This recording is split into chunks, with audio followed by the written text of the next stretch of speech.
Hello my bookish lovelies, Kira here, and today I'm going to be talking about the First Law Trilogy by Joe Abercrombie. I'm going to be doing a kind of series discussion, spoiler-free series discussion just in case you have not read the books, because I really just want to talk about them and I'm so excited. I recently just finished the third book in this trilogy, The Last Argument of Kings. There are other books that come after this in the same world, but this is the completed trilogy and I just really wanted to start here because this is where the story and this world really start to unfold.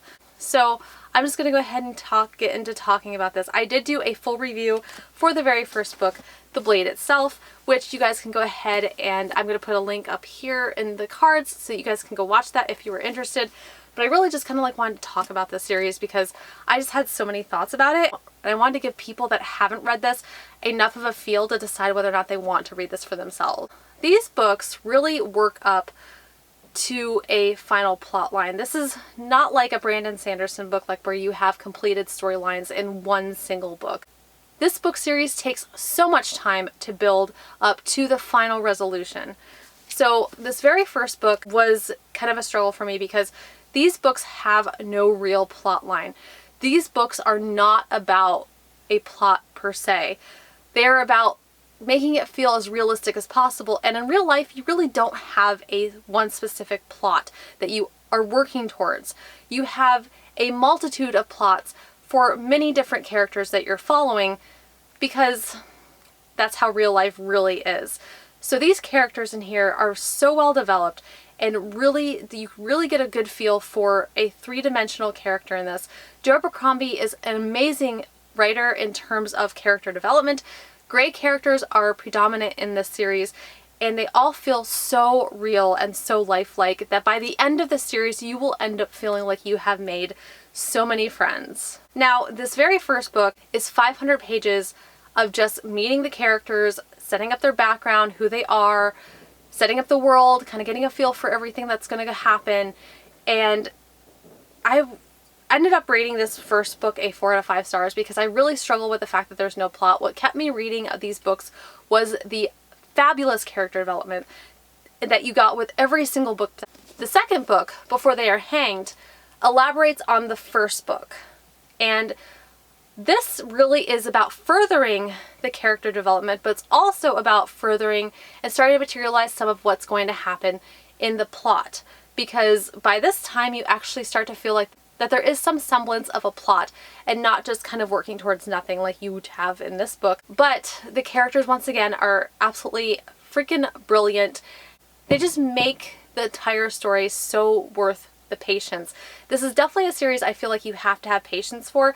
You cannot expect that the resolutions are going to come even within the first 2 books, and each one of these are huge 500-page books. I don't normally read series that are not self-contained like per book, that don't have some sort of resolution, but there is some twists and turns along the way that really kind of made me feel like I wanted to know more. The real plot line really develops in this last book, The Last Argument of Kings.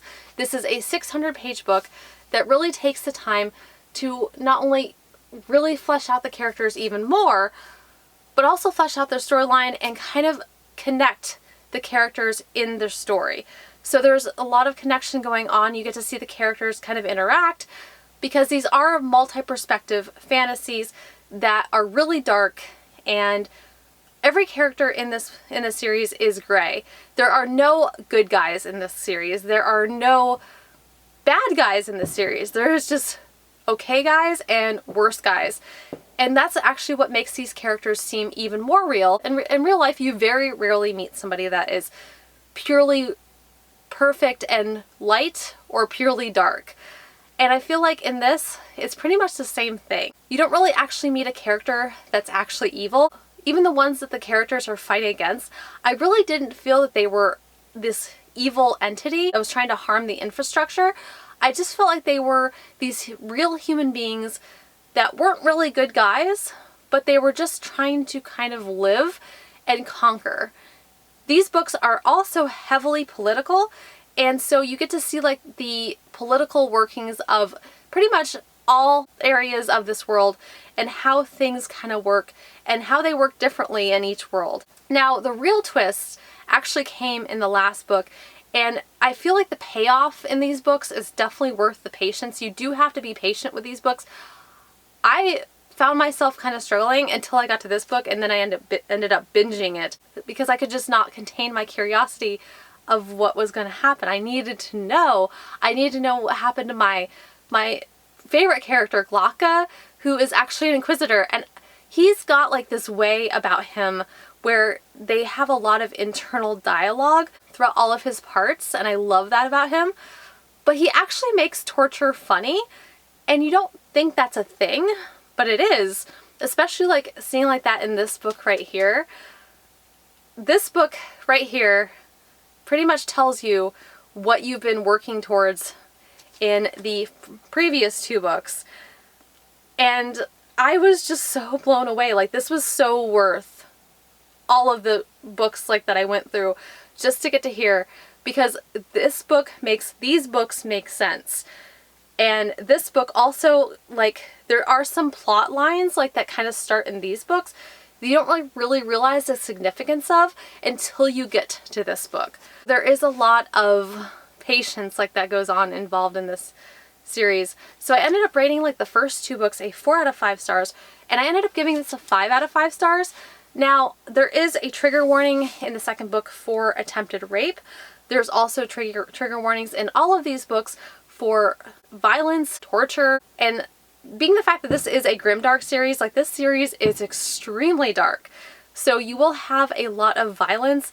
They don't spare any of the details like during the war scenes either, so you're gonna have a lot of that also.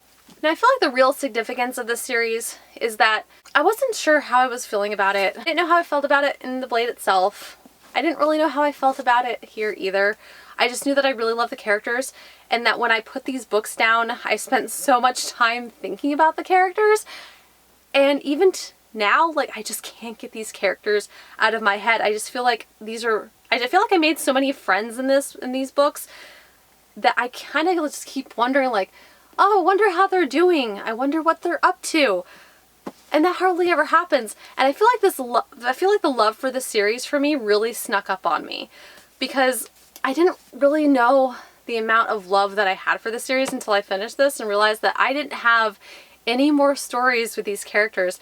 And then I had to go back to the real world and realize that this series has now left a giant gaping hole in my heart, because I want more with the time with these characters. Like, I don't care like if they're just hanging out, like doing whatever.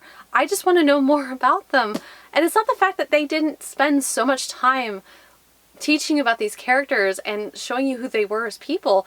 It's that I feel like, once again, I feel like I made some serious friends in this, and I kind of just want to hang out with them some more.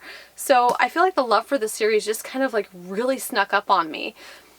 And I didn't realize how much I love this series until I got to the end, and I had to deal with the fact that I didn't have any more from these characters. Now, once again, like, they do have other stories, 3 more books in the series that are a part of this world, but they don't follow any of the characters that are in here. And he actually just recently started another new trilogy in this world that actually follows a daughter of one of my favorite characters in this, which I am just so excited to get to. I'm taking a breather for the month, like, though. I'm going to start reading more of those next month, but this series is fantastic.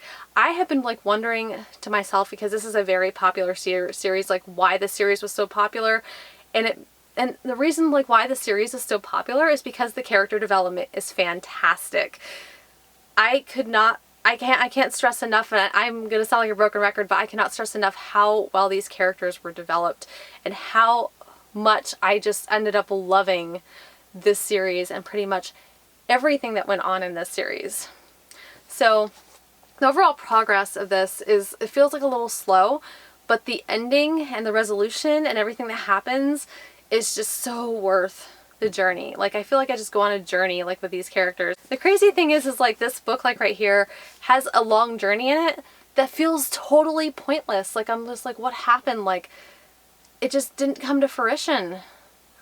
But it didn't make sense till I got to this book. Like, nothing, like, there was very like little that made sense in these books, like with the unresolved storyline. Actually ended up making sense in this book. So if you guys end up struggling like a little bit, like having questions and stuff, don't fret. It does get addressed in this book right here, which I thought was just wonderful. So yes, I do highly recommend this series. The last book was what made me want to rate this a 5 out of 5 stars. So I do feel like that the crowning achievement of the story is definitely the last book. In the past, like I've been used to fantasies that are self-contained, that have storylines like that sum everything up like within the first, book, and then like you have a bigger storyline like that's kind of stretches among the series. But this series is not like that. I know some people really struggle if there's not a resolution like within the first book and if the book's not self-contained. But the fact that we have 3 of the books that are already out, I feel like that makes things a lot easier in terms of reading the books, because you can pretty much just go through and binge them all and you don't like really have to wait to really find stuff out. But I do recommend like that you have patience with the series, like especially like if you feel like it's not coming to fruition like I did. Because by the time you get to the last book, you're going to realize like that everything that happened in the previous books had a purpose and a point, and there was actually a plot, but you didn't know what it was because you couldn't see it, because you didn't know what the final resolve was going to be. So that's kind of like how I feel about this series. Logan Nine Figures is really interesting too, because his story arc also has a huge twist in it by the time you get to this book. And the same goes for Giselle Den Luther, who also has a huge twist to this. And it's just, none of the characters in this book end up the way that they did at the beginning of the trilogy. Like, there is so much character growth, so much development, and it is so blatantly obvious like that it's happening. Which is another reason why I just absolutely love this series, because the amount of character growth and like learning about them and everything else, it was just fantastic. I don't know how much more I can possibly say without sounding like more of a broken record than I already do. All I can say is that if you love grimdark and you love epic fantasy, you are going to really love this, because there is actually a magic system in this. The first law is not having connections like with the other side, which is like the underworld, because a lot of the magic system like this does rely like on the afterlife and everything connected with the spirits for a lot of the magic, but you're not supposed to have direct contact with it. And the second law is that you are not supposed to eat the body of dead people, because it does things to you. There is a little bit of a magic system in this also, which I also found very interesting. I don't feel like the magic system is super well explained, but I do feel like that you get enough of a feel for it. You kind of understand like a little bit more.